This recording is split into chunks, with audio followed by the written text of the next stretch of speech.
shout out sa ating lahat, ha? Mga kaibigan, yun. Kay Maricel Arevalo, shout out.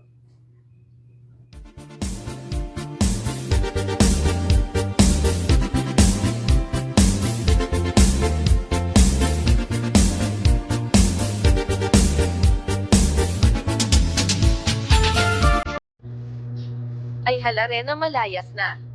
Isang mapagpalang araw po sa inyong lahat at sana nasa mabuti kayong kalagayan kung saang sulok ng mundo tayo, sana nasa ligtas po tayong lahat. Kung ikaw ay bago pa lang sa aking YouTube channel, ating suportahan at ating isubscribe Kuya Bal Santos Matubang.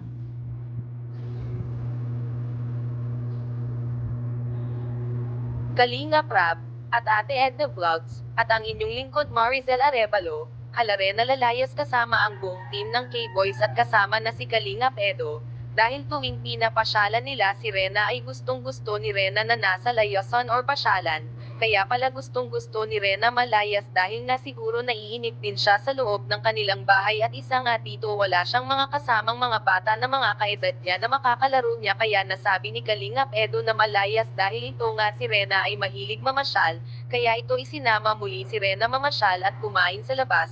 Pero bago sila namasyal ay dumaan muna sila sa simbahan at makikita natin na si Rena ay lumuhod at nagdasal. Kaya maraming salamat po sa tulong ng buong team ng Kalingap, lalong lalo kina Kuya Bal at Kalinga Prab. Kaya sa muli maraming salamat po sa mga sumusuporta at bagong nag-subscribe sa aking munting channel Maricel Arevalo.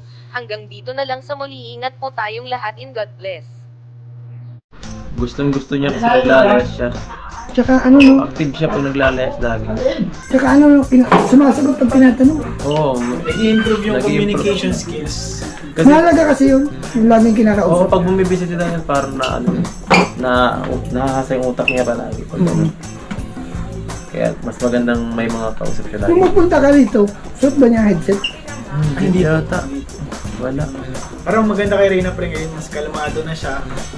Mas sumasagot na siya, nagre-respond na siya na mabilis. Pagkatanong mo, nasagot din agad ay no? Okay. Sasalita na siya. Nagsasalita. Malakas pati. Medyo malakas yung boses.